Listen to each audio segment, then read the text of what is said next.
क्या हल्द्वानी में टूटेंगे 4000 घर?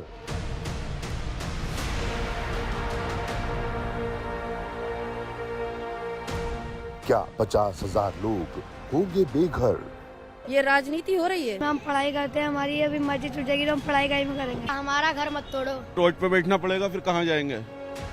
रेलवे की जमीन पर बनी बस्ती टूटेगी या बचेगी?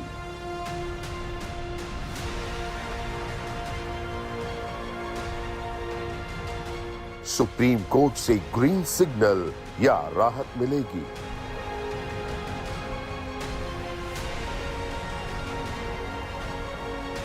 अठहत्तर एकड़ जमीन किसकी मिल्कियत? न्यायालय का जो भी निर्णय आएगा वो हमको मानना है। सबसे बड़ी अदालत से क्या ऑर्डर?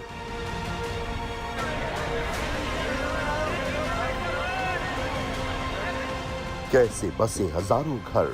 किसकी है भूत?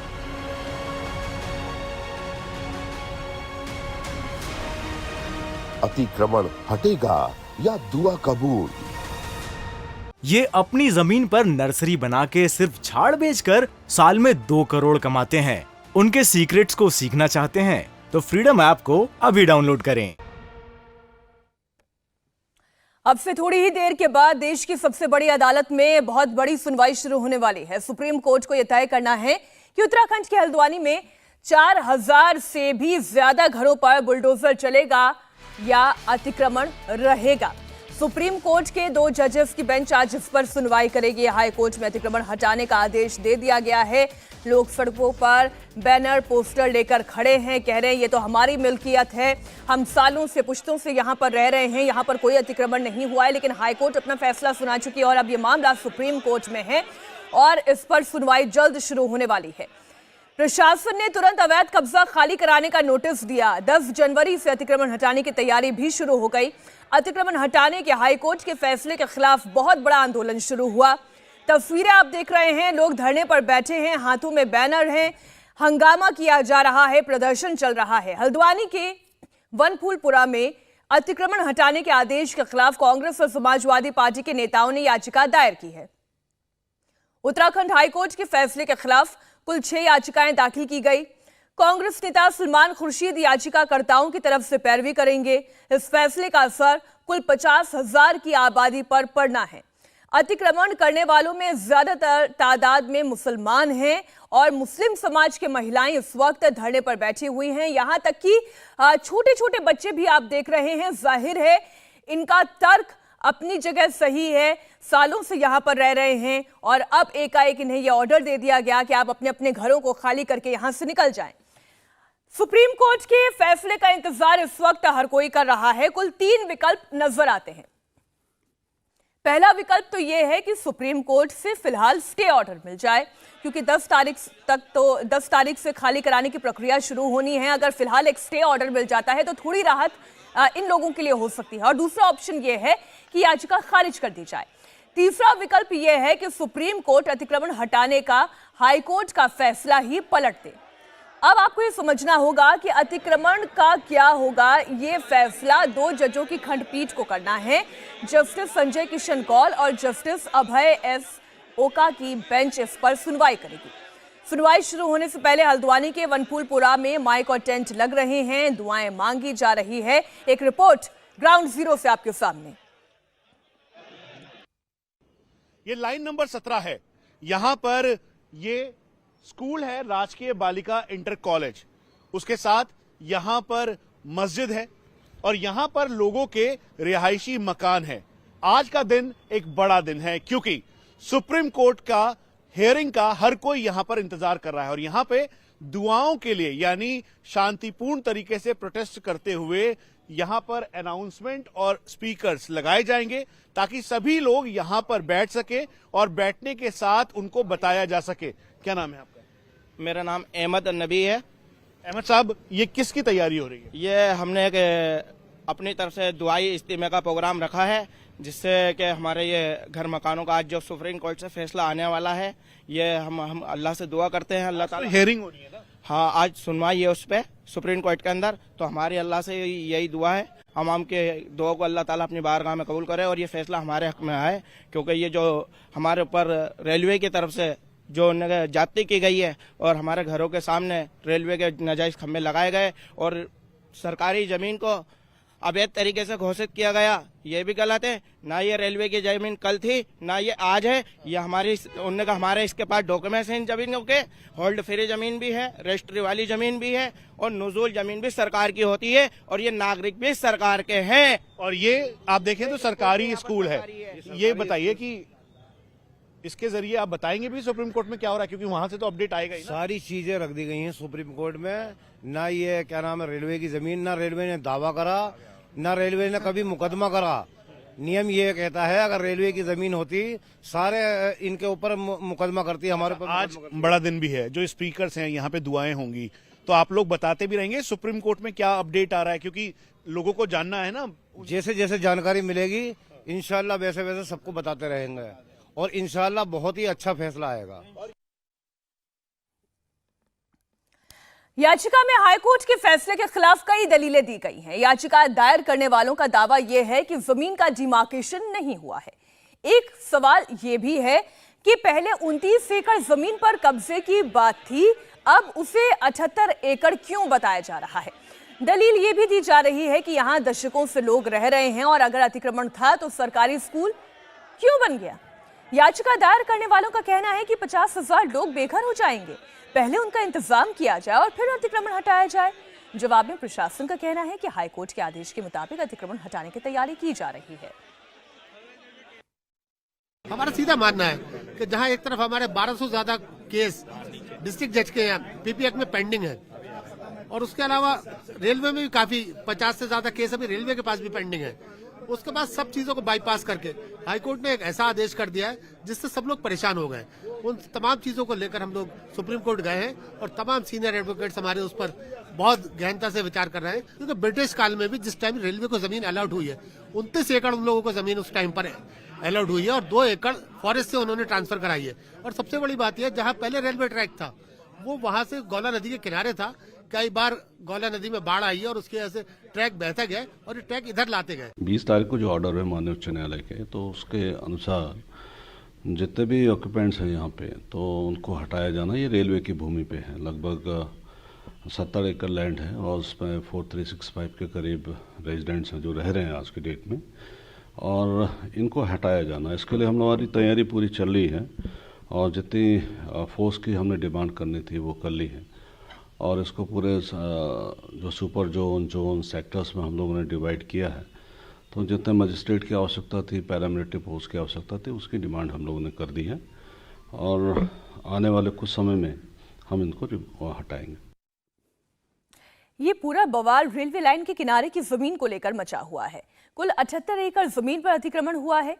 जमीन रेलवे की है। जमीन पर 4365 मकान बन चुके हैं। बहुत बड़ी आबादी इनमें रह रही है। अतिक्रमण पर सियासत तेज हो गई। कांग्रेस कह रही है कि सरकार और लोगों को बेघर होने से बचाया जाए, सरकार इनकी मदद करे, लेकिन मुख्यमंत्री की दलील यह है कि वो अदालत का फैसला मानने के लिए मजबूर हैं। माननीय मुख्यमंत्री से भी मेरी प्रार्थना है इस मौन उपवास के माध्यम से कि वो हस्तक्षेप करें। वो राज्य के गार्जियन हैं और हमारे राज्य का जो मानवीय पक्ष है वो बहुत ऊंचा है। हम आध्यात्मिक प्रदेश हैं और हमारे प्रदेश में यदि 50-55 हज़ार लोग, जिसमें बच्चे भी हैं, गर्भवती महिलाएं हैं, वृद्ध महिलाएं हैं, वृद्ध पुरुष हैं, इस ठंड में सड़कों पर आएंगे, उनके घर तोड़ दिए जाएंगे, तो ये बहुत ही दुखद होगा, बहुत ही अत्यधिक दुखद होगा। मामला न्यायालय में है और जो भी न्यायालय का आदेश होगा, और हम हमेशा कानून को, संविधान को, सबको मानने वाले लोग हैं, जो भी विधि सम्मत न्यायालय का फैसला होगा सरकार उस पर काम करेगी। अब सुप्रीम कोर्ट से अगर राहत नहीं मिलती है तो 10 जनवरी से अतिक्रमण पर बुलडोजर चलाने की तैयारी की जा रही है। नैनीताल जिला प्रशासन से जमीन खाली करने का नोटिस जारी किया जा चुका है। हल्द्वानी में पीएससी की 5 कंपनियां तैनात कर दी गई हैं। 8 जनवरी तक पीएससी की 3 और कंपनी तैयार की जाएंगी। 4000 से 5000 पुलिसकर्मी तैनात किए जा रहे हैं। सेंट्रल पैरा मिलिट्री फोर्स की 14 कंपनियां मांगी गई हैं। पूरे इलाके को जोन, सेक्टर और सुपर जोन में बांटकर कार्रवाई की तैयारी की जा रही है। हमारे साथ संवाददाता मनीष प्रसाद इस वक्त हल्द्वानी से लाइव जुड़ गए हैं।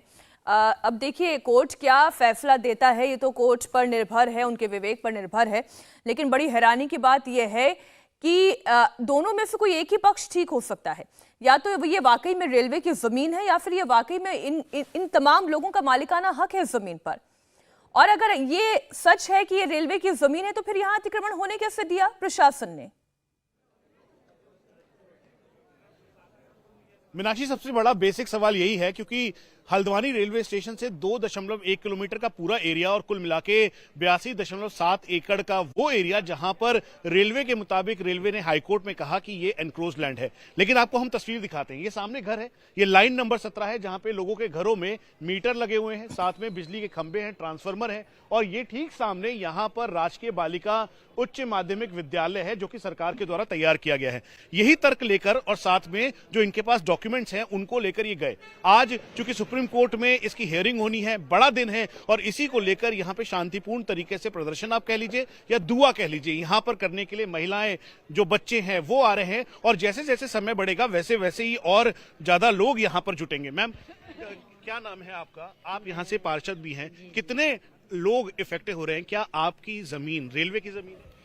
सर अभी हम कुछ नहीं कह सकते हैं कि रेलवे की जमीन तो है नहीं ये, और लोगों को परेशान करा जा रहा है। ये एक राजनीति चाल चली जा रही है, किसी किस्म का कोई ऐसा व्यवहार नहीं हो रहा है यहाँ पे। लोगों के पास कोर्ट में हमारा मतलब उच्च न्यायालय पे हमारा वो गया हुआ है, वहीं से हम जो आप लोगों के पास कागज है अपने घरों के? सब चीज है हमारे पास, सब चीज है हमारे पास, कोई चीज ऐसी नहीं है जो नहीं होगी, हमारे पास सब कुछ है।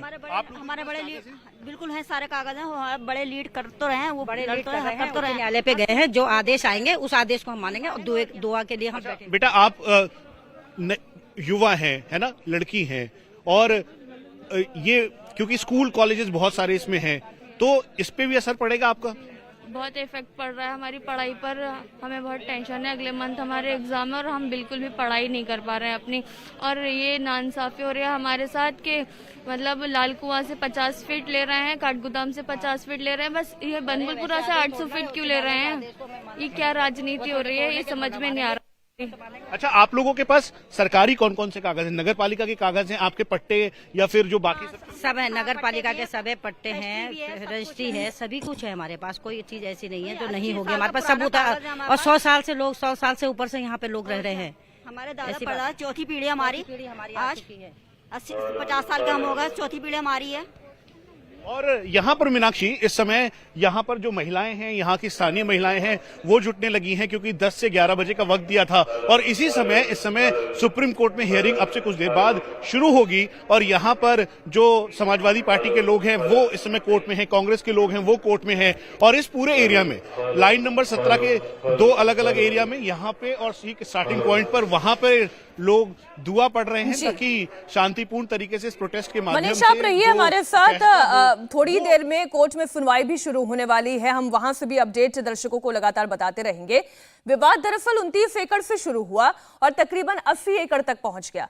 किसका दावा कितना मजबूत है इसकी पड़ताल करने के लिए इंडिया टीवी की टीम पहुंची स्थानीय लोगों के बीच में और फिर वहां के लोगों ने जो मैप दिखाए, फिर सरकारी दस्तावेज भी दिखाए, दावा करने लगे कि रेलवे अपनी जमीन ट्रांसफर कर चुकी है और अतिक्रमण महज एक आरोप है। ये कैसे हो रहा है, कैसे इसकी शुरुआत हुई, हम आपको मैप के जरिए, नगर पालिका की डिटेल के जरिए, एडमिनिस्ट्रेशन के हर एक पर्चे के जरिए, यहां तक कि जो कागज इस समय मौजूद है एडमिनिस्ट्रेशन के पास उसके जरिए समझा रहे हैं। ये वो मैप है जो कि इस समय सबसे पुराना मैप है और ये एडमिनिस्ट्रेशन के पास है। इस मैप को ओल्ड मैप आप कह लीजिए 1959 का, इसी को स्टैम्प्ड कॉपी के तौर पर यहाँ के स्थानीय जो नागरिक हैं उन्होंने लिया है। इस मैप में रेलवे लाइन दिखाई दे रही है, रेलवे लाइन के साथ ये पूरा जो एरिया है यानी 2 ये अपनी जमीन पर नर्सरी बना के सिर्फ झाड़ बेचकर साल में 2 करोड़ कमाते हैं। उनके सीक्रेट्स को सीखना चाहते हैं तो फ्रीडम ऐप को अभी डाउनलोड करें। 1 किलोमीटर का ये पूरा एरिया इफेक्टेड है और इसी एरिया में सबसे ज्यादा लोगों की घनी आबादी है। क्योंकि आप देखिए ये रेलवे पटरी ऐसे कर्व के साथ मुड़ती है, इसीलिए जहां ढोलक बस्ती है, गफूर बस्ती है, यहां पर 400 फीट तक की जो लेंथ है इंक्रोचमेंट की है। लेकिन जैसे जैसे आप आगे जाएंगे, यानी नया बस्ती, उसके अलावा लाइन नंबर 17, लाइन नंबर 18, उसके साथ साथ इंदिरा नगर के 2 पार्ट, यहां पर इसकी लेंथ बढ़ जाती है। और इसी वजह से जब ये इस समय रेलवेज ने हाईकोर्ट में हलफनामा दिया तो उसमें कहा कि ये कुल मिला के जो एरिया है वो और बढ़ जाता है, और ये कुल मिला के 82.7 एकड़ होता है। सर, क्या नाम है आपका? उजैर अहमद। ये सबसे ओल्ड मैप 1959 का कौन सा है, क्या मैप है? ये दोनों मैप, ये भी 1959 का ही है, उससे पहले का, और ये भी जो रेलवे द्वारा जो हमें दिया गया था, ये भी मैप वही है। ये सारा मैप इसी के आधार पे इन्होंने नक्शे बांटे, इसी के आधार पे नोटिस बांटे, और यही जो चीज है यही इनकी खतौनियां थी। इस आधार पर इन्होंने इसको हम लोगों को अतिक्रमणकारी बना दिया। इंडिया टीवी हर वक्त हर जगह डाउनलोड करने के लिए सर्च करें India TV news Google play store या ऐप स्टोर पर।